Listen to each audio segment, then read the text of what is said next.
What's up, guys? This is Mike Hughes here. This is your RWBY Rewind. Here to talk the RWBY finale and Volume 2. So I'm here with RWBY fan page's Hamster again. Hello. As well as the RWBY Theater's Jack DP. Hello. So guys, thank you very much for joining me. Gonna have a good time as we talk RWBY. Awesome, can't wait. Sweet. Alright, so first off, let's start off with the good. What did you guys think were some of the good things about this particular episode? So, Hamster, you want to get us started? Sure. Coco. Everything Coco. I'm cuckoo for Yes. Coco right now. Almost as much as Neo. Oh, goodness. I'll talk about Neo in a little bit, but let's go over to Jack, see what he says about it. I was also going to say Coco. Like, that character was amazing. Her weapon was awesome, too. Mm-hmm. The personality even just associated with it. Who did the voice for her? I have no idea. Ashley. I don't know. Was it? Yeah, it was Ashley. Ashley, really? Oh, wow. Just so great. Great attitude. Just a sassy little girl with an enormous minigun. That is an understatement, yes. Yes. It cleaved all of the Grim in half. Even the King Taijutsu that Ren had so much trouble with. Yeah. Yeah. Sort of begs the question, though. I mean, her weapon, giant minigun, almost all of the weapons that they've shown so far have been able to, with a little bit of physics bending, collapse into their carry form. This one just blows it out of the water. Yeah. Well, and that's the thing. You got to think, how practical might that be in an actual combat situation with somebody Well, else? she beat a Beowulf into the ground using just its compact form, so I'd say, I don't know, it works. True. Yeah. Well, and I think that kind of brings up a good point about all the characters that they introduced in this episode. You just got to see so much of their personality in such a small amount of time. Mm-hmm. So you didn't have to have too much dialogue in there. You still just got to enjoy who they were with all the attitude that they threw in there. Not gonna lie, I would have liked to see a little more of Yatsuhashi. I mean, all he really did was look at them and then smash the ground and they all died. Yeah, that's true. But hey, that's a valuable tool. Yeah, I guess. He's their bunker buster of sorts. Mm-hmm. You know, who was the other guy's name? The other teammate from... Is it Fox, I think? Yeah, Fox? Foxy, something like that. Yeah, something like that. I don't... Very, very cool. Yeah, I'm kind of figuring out, like, what kind of weapon he has. It's blades, but then we see someone blow up like a balloon. Yeah, that was weird. I was trying to figure that out as well. It's like, what did he do to that thing? Sort of makes me think back to that brain explodey gun from Turok. Yeah. If you've ever played that.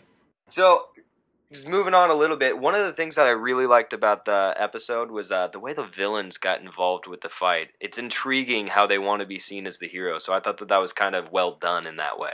Not entirely sure if it was intentional, though, on the villains' parts at least, because as Mercury did say, the kids kind of screwed things up royally, so... True, it threw off their plans, so they had to edit things a little bit, play it up. Mm-hmm. No, that's a good point. But then Torwick just kind of acts like, oh, I wanted to get nabbed. He even has that little moment at the end of the episode with the prison where he just has that moment like the Joker, where he's just happy that he's in that cell. This was part of my plan all along. Maybe it is part of the plan. Who knows? Well, we have yet to see his semblance, if he has one, so maybe we'll see it later in some sort of big dramatic prison break sequence. Yeah, I gotta say, as awesome as all the heroes were, the villains were what had it for me, especially. Adam was in it for like hardly any time, but there he was. Yeah. It's, oh my god, he's back. Yeah, many and you knew people that were was waiting going to for him. happen. Yeah. Actually, Yeah, you knew in the finale they were going to be like, and Adam! and not to, sidetrack things ever so slightly, but anybody notice the similarity between Adam and Mystery Woman? The one with the mask and the hair and the sword and the Gatling gun sheath and all that. Right. Well, is it just me, but in episode 11, did you not think that she was going to have to fight Adam? I was almost certain that Blake was going to go into the other room and, haha, you have to fight Adam. I considered it briefly, but there really wasn't much of a tie between them and the current story except for the White Fang thing. And plus, like, Torchwick was on that train, too, so I was like, yeah, she's going to get revenge on Torchwick. A little payback from last year. And she certainly did. Jeez. Understatement. So other good things, and you kind of mentioned it a little bit, the little masked mystery person. Who do you guys think that is? That was well done in that it brought up these new questions for us, but who the hell is that? Yang's mom. You're going with Yang and Ruby's mom? Not RWBY's mom, Yang's mom. Not Ruby's, just Yang's? Yeah, just Yang's. There's actually quite a bit going for that. First of all, the hair. She's not blonde, but I'm pretty sure that that Yang's father is the blonde one. Her eyes turn red when she's emotional. That was very obvious in the previous episode. Yeah. And she wears similar garments. Not so much the upper wear, but the bottom wear, where it's got the side skirt and the mini skirt.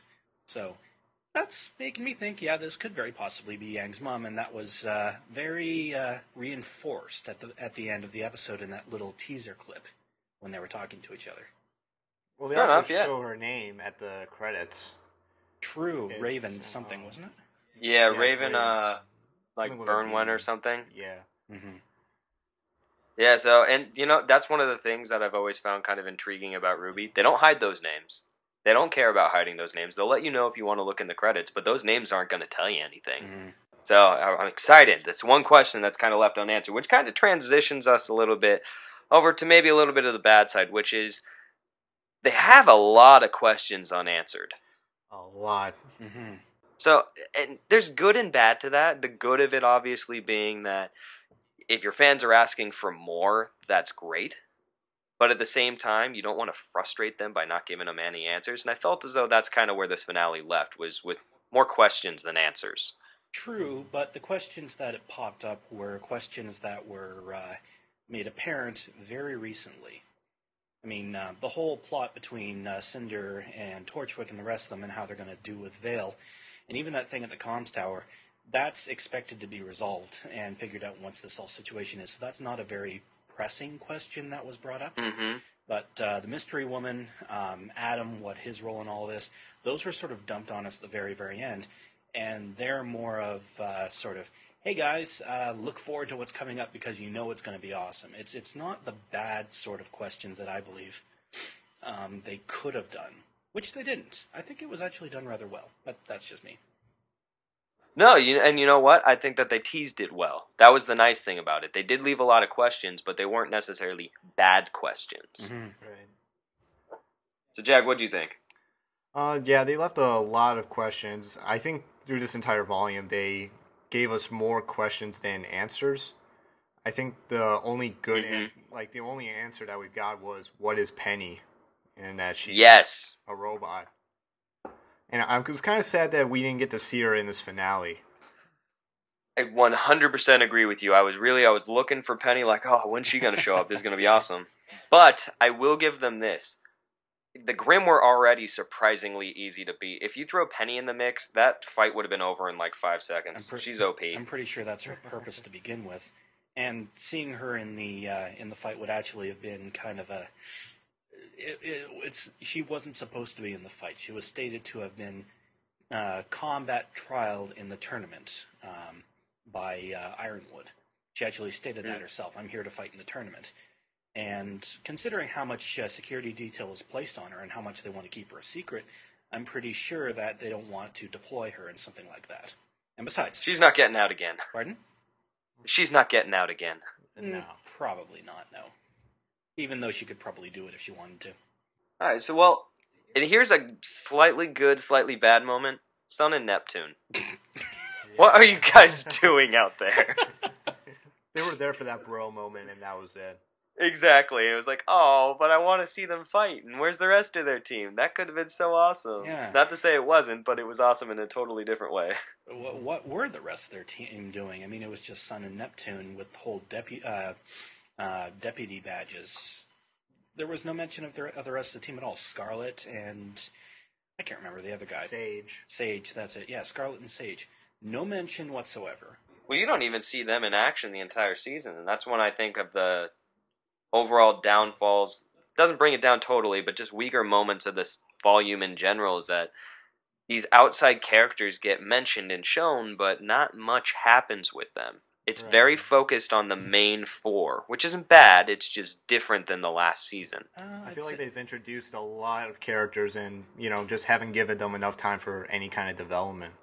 Yeah, and that's, again, just one of the problems with having the season be weaker, but at the same time, they got to do a lot within a single episode. Now, I actually disagree with that point slightly, because I felt they did a lot of development with John Ark's team. Yeah, they Team did. Juniper. I mean, they sort of started a relationship between John and Pyrrha, as sort of shallow as it may be at this point, because we don't know if it's going to proceed or not. We've gotten a little more of a look into sort of Pyrrha's motivations behind everything and the reason why she likes John, and John kind of grows up a little more. So, I mean, while they do have a little bit of character development with RWBY, I think mainly the character development was actually done with Team Juniper to a much greater extent. Now, that being said, Yang did have quite a bit of development on her own with the whole backstory between her and trying to find her mom. And Right. that was slipped in very well. Only thing is, Juniper kind of, trumped that because it was done over, 3 or 4 episodes, I think? Yeah, it took place over the course of a few episodes. So it took a bit. Yeah. And then after the... actually, you know what? Now that I think of it, Blake had her own stuff with the White Fang and yada, yada, yada. Her recovery. Her emo moments. Yes, emo. Well, I wouldn't really call it emo moments, because Blake and emo are sort of... Synonymous. Yes. Broody. Dark. There we go. Yeah. Broody. Not I like depressing, because she can be smiley and all cheerful whenever she wants to be. They were bringing her out of her funk. That's a good way of putting it. But more or less, just back to the whole character development thing. I mean, they had a lot of new characters, sure. Sun and Neptune made their appearance. Neptune had a bit of character development, kind of rushed if you think about it, because it's sort of, I'm this really cool guy, and then suddenly at the dance he can't dance, and he's shown to be, sort of fake, in a sense. But they didn't expand on that. Yeah. And Sun, they didn't really expand much on him either. But I'm pretty sure they're going to do what they did in the previous volume, which is they're going to give them some more character development, more along the lines of, and I'm pretty sure this is coming, or I hope at least this is coming, Sun and Blake. Maybe they might have a relationship, or at least some sort of broadening of their friendship, because it was touched on at the very end of Volume 1, brought a little bit more in Volume 2 when they infiltrated the warehouse, and who knows, we might see more of them.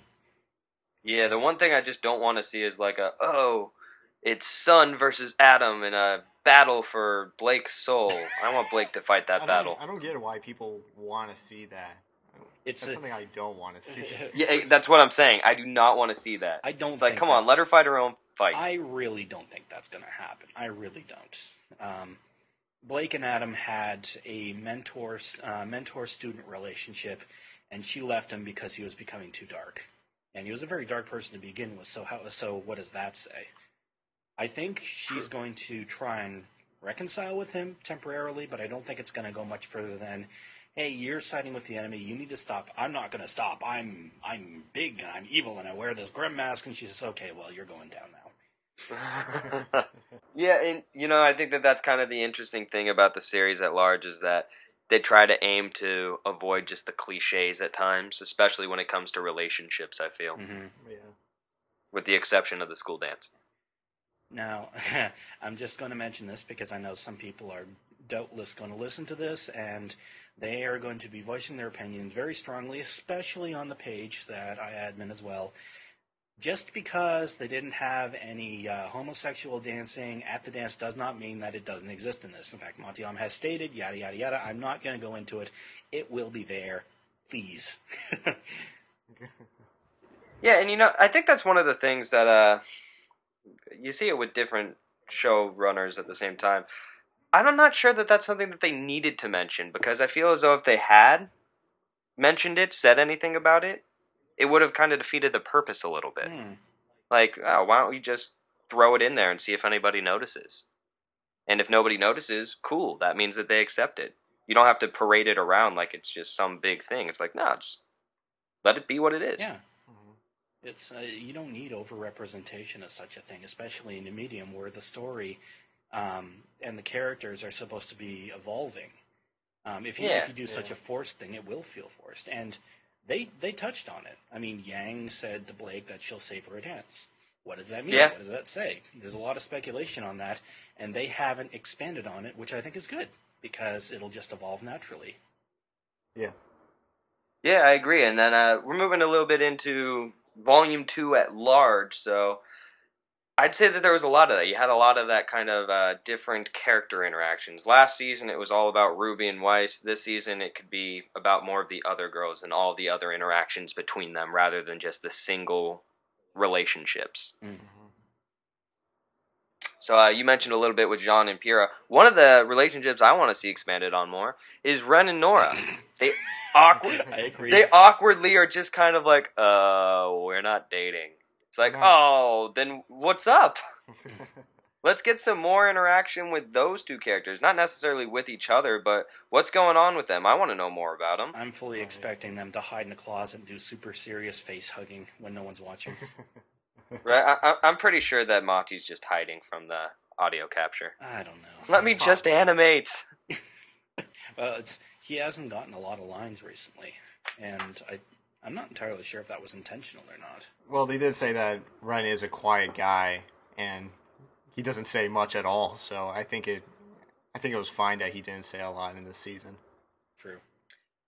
Yeah, and that was one of the things that I'd spoken to Monty at RTX 2014. You guys can check out that video if you want to later on, but he had said that he had considered the whole, me as the title character, and then I guess he realized that that's not something that he, maybe not necessarily wasn't good at, but didn't want. He wanted to be more in a creative role behind the scenes. And so I think that character allows him to do that. He can still be on the show, still be involved in that type of practice, but at the same time, he doesn't have to be in a sound studio every single day, just running lines. Mm-hmm.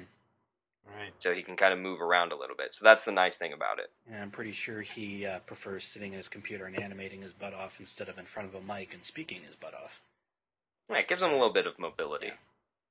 Oh, I'm rather interested to know. Do you know that he actually recycled some of his animations from years past into the end of Volume 1? Yeah. He posted a video of this really, really old animation of his, and halfway through, one of the characters starts doing the sun gun chucks thing. Wow. Yeah, it was quite literally movement for movement, the same thing. And then later on, Blake zipping back and forth when she was fighting Torchwick. Same thing. Like, cool, he gets to use this stuff that he never got to show to the public. Yeah, that is really cool. Mm-hmm. That they get to kind of showcase that now that he has the opportunity to. Yeah, really. Yeah, so, again, Volume 2 at large, one of the things that I thought they did really well this time around was the villains. Volume 1 was kind of lacking. It had Torchwick in there sometimes, but it was kind of lacking in a villain presence, whereas this one, I think the cool thing about it is that the villainous presence is under the surface a little bit. They haven't quite shown their faces to the rest of the characters, and so that's interesting. It keeps things tense. Mm-hmm. No, I agree with you. Yeah. Kind of. And so that's the... Oh, no, go for it. Oh, sorry. I'm not entirely sure what Cinder's going to be doing from here on in, because she was A, discovered by RWBY in the comm tower, and B, her presence was noted in the city, not by any of the antagonists, but protagonists, not antagonists. Not noted by any of the protagonists, but Ironwood definitely thinks something up, and with this whole thing that Ozpin has, the problem that he's got with the council at the very, very end of the episode, I think if Ironwood does get promoted to a position where he can actually go out and start scouring the city, she might have a little bit of trouble. Well, and not only that, I mean, I think RWBY in particular has the superhero syndrome, where as soon as another character puts on the smallest of masks, hey, you can't recognize me anymore. Really? Well, she never really got a good look at her in the bullhead anyway on the first episode. Fair enough. I mean, they were just fighting, and so she probably didn't really pay attention too much to her face as much as she was to all the attacks coming at her. Mm-hmm. And also, RWBY, naive little girl. She's still fairly naive. Yeah. Yeah. Jack, what do you think about it? What do you think about Volume 2? For villains, I think they did a better job than what they did in Volume 1. Because in Volume 1, it was just kind of like Torchwick and, oh, he's evil because he's stealing stuff. And this one, it's kind of like, what are they doing? And that you never really know what the ultimate plan is, and we still kind of don't know what their ultimate plan is. So hopefully we get to know more next volume. But I think they did a good job. Yeah, I agree. I mean, and that's the nice thing is that they're still having you ask those questions. You're not yet uninterested in these villains and what they want yet. They still got your attention, and so that's the nice thing.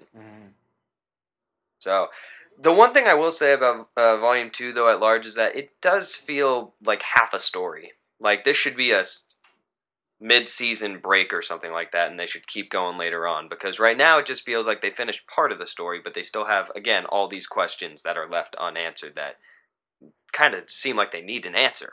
Yeah, like this is a part 1 to a 2-part story. Yeah. Like, again, almost like a mid-season finale. I don't know. To be honest, I haven't watched enough TV shows that do something similar to this to make my own opinion about it. I think it ended well, and on a note that makes me want more. And I'm okay with that. So, I just might be the oddball out there, but that's just me. No, not at all. And, you know, again, you said it, you still want more of it. And that's the point. You still want more of it. But now there's the realization setting in that I'm not going to get more of this until when? Right. As a note on that particular matter, Rooster Teeth has, I think, in progress right now, a question and answer period regarding RWBY and a show-off of the entire volume. Not sure when, not sure where, but they probably will put the stream up somewhere on either Twitch or YouTube or even their own homepage. So those of you who are looking for questions and answers, which will probably involve, hey, when's more coming out? They will probably put that up very soon. Awesome. Well, on that note, guys, again, thank you so much for joining us. So, what did you think of RWBY Volume 2, and what did you think of the finale? Let us know in the comment section below. Jack DP, again, thank you so much for joining us. Hamster, RWBY fan page, thank you. Thank you very much for having me. Thank you. Yeah, we'll have the links listed down below. Give them some love on Facebook, Twitter, etc. And we will see you next time. Later, guys. Bye. Bye.